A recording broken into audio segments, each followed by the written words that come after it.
Bismillahirrahmanirrahim. Assalamu alaikum to everyone. Welcome to online class of entrepreneurship. Today is our 9th lecture, and in today's lecture we will study the significance of business plans and how to write a business plan, and there are different steps involved in writing business plans. So let's start our today's lecture. There are different steps and different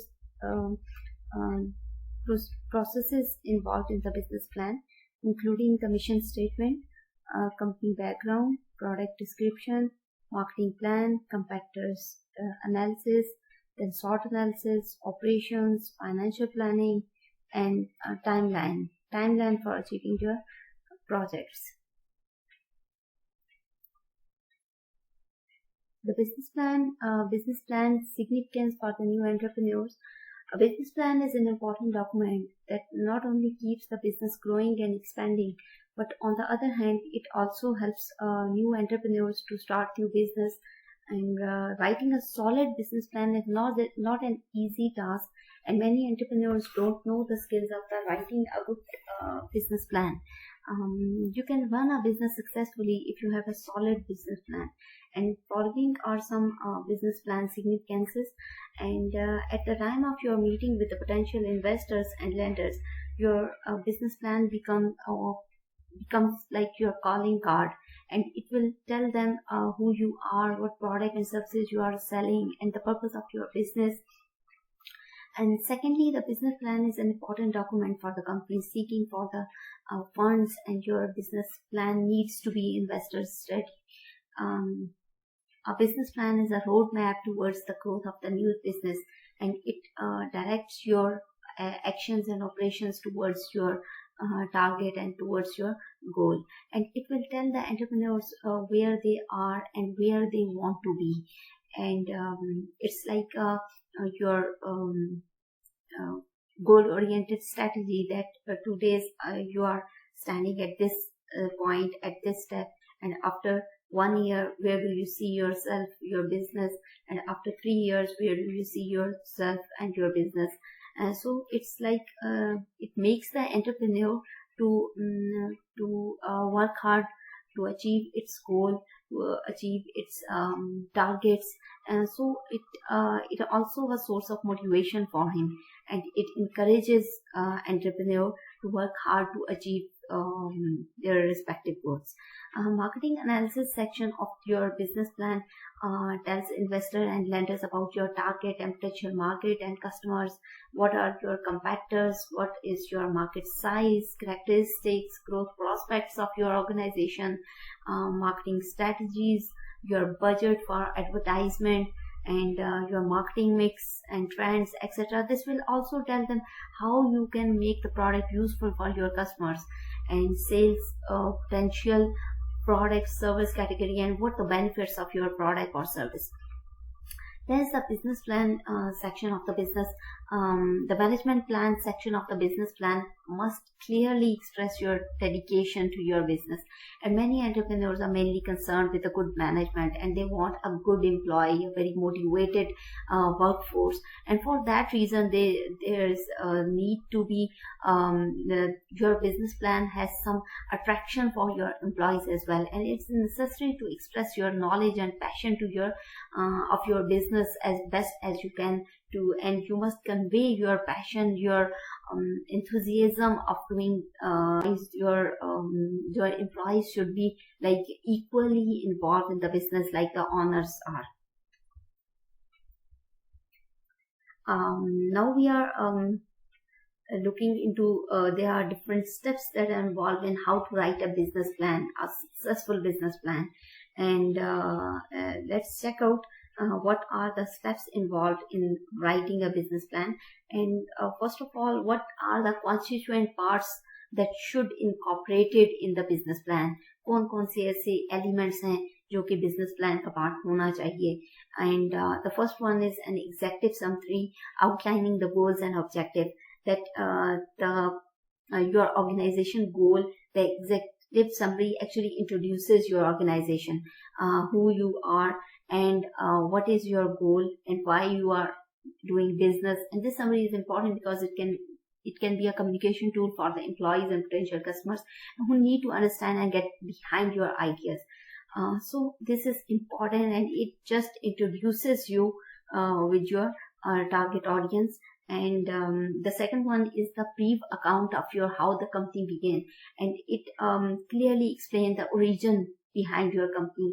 How did you get the idea of starting this business? How did you get the inspiration of doing this business? So it just and what is the force that makes you to start this business? So your business associate came up with the idea to start up your business, and so it also sometimes there are very emotional stories behind starting a business. Sometimes that attracts the customers, that attracts the general public, and so you must and there such stories are very inspirational. Some are very motivated, some are very emotional, and people try they feel themselves, they feel attached themselves with the businesses and their origin. So business origin is also very important. And then the third one, your company's goal. Explain in few paragraphs your short and long term goals for the company, and how first do you think it will be, and who will be the primary customers, and what are the goals of your company in short term, or what do you want to achieve in medium term, in long term. So you must explain all these things in a summary form, that these are your goals to achieve. Then comes the biography of the management team. The management section should include the names and backgrounds of the lead members of the management team and their respective responsibility. Sometimes we have seen that in many businesses, there are well-known people in the part of the management, and we are very inspired of such persons, and those companies highlight those special people that they are there, and they feel very honored and very obliged that such a big names are attached with that particular business. So the personalities also matter. The team members, the management, some special names, some well-known names, some popular names are very important, and if they are attached with your business. So the management section should include the names, that if you even people when they advertise their product, when they advertise their services, so they always try to find those faces, those personalities that are very popular among the people, that are very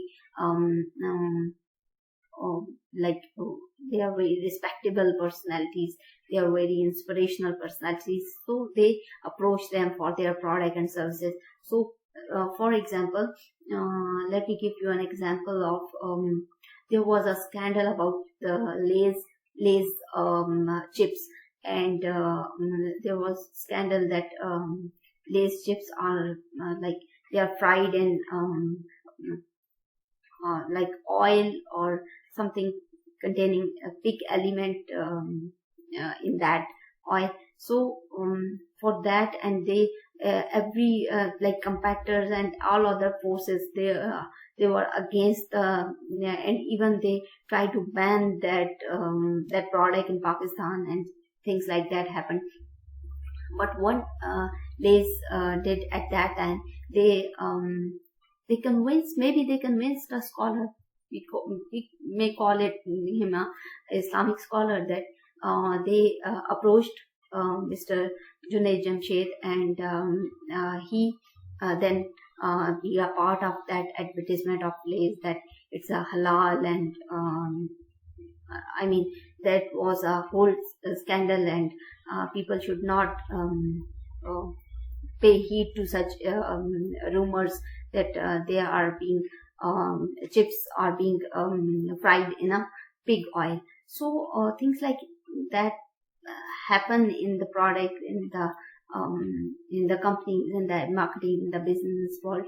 So but management and the team of management, they try to find such faces that may boost up their product, that may boost up their organization, that help them to build their image in a very novel form.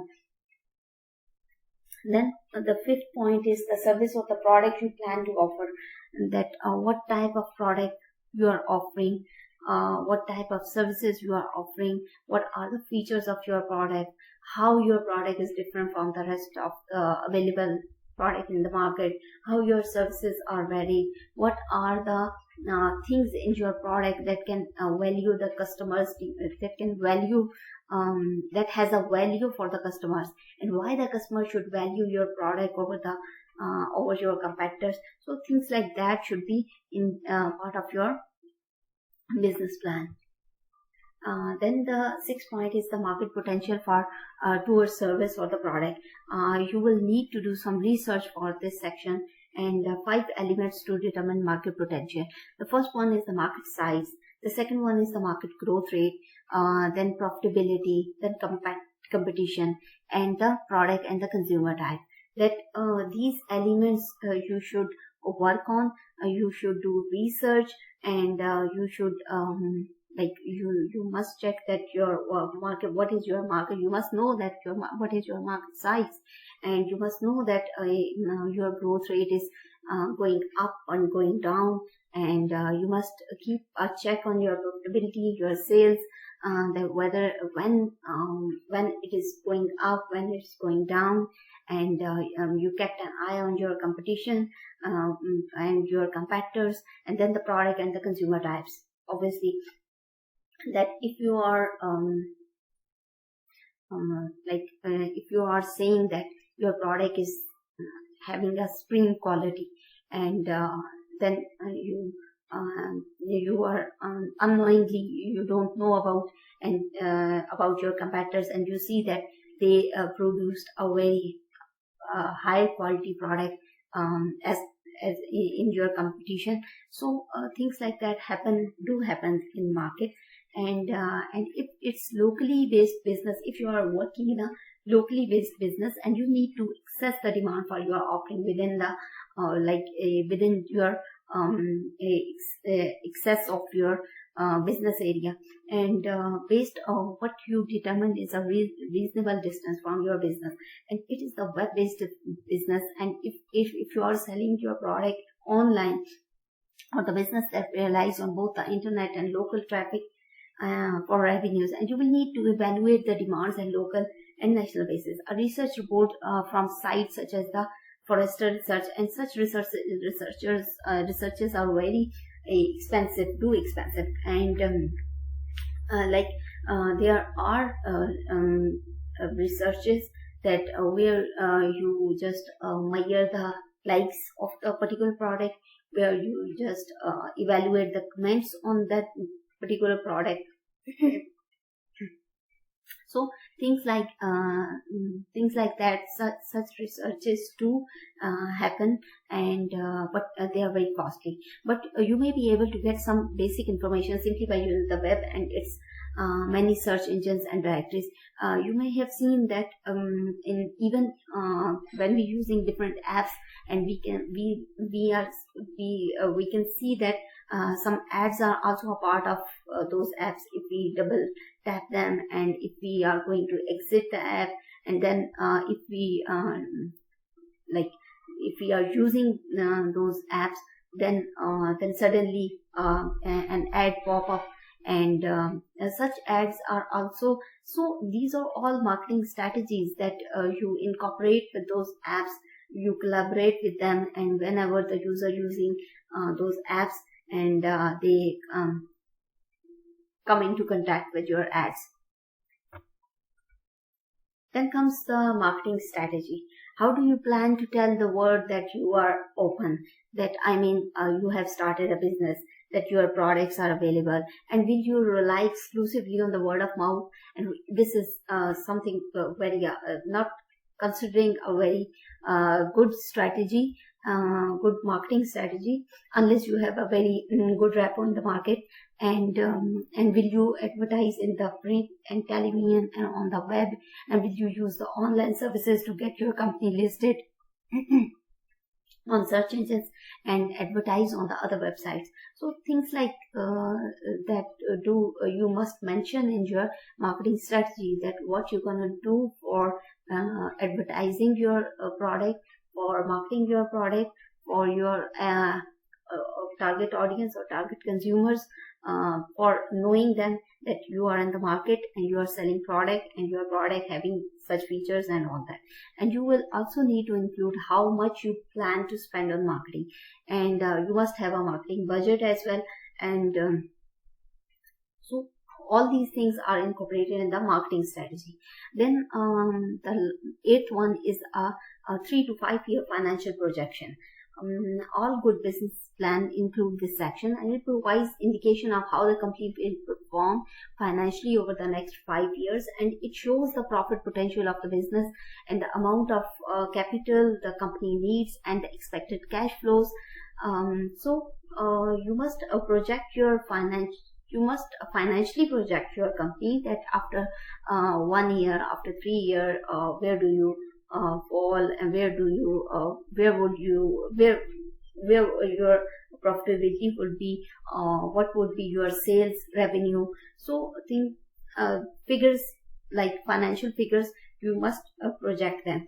And then is the exit strategy. It's just a contingency plan that is executed by the investor, trader, at the venture capitalist or the business owner to liquidate a position in a financial asset or dispose of tangible business assets once the predetermined criteria for either has been met or exceeded. And if your business is not working well and you are up to bankruptcy, and so what are the contingency plans that you have in your mind, that if things are not working out and if the things are not as per your expectations, and or maybe the market forces affected negatively on your business or your product, and they are not working well, then what you going to do? So such contingency plan or the exit strategies should also be a part of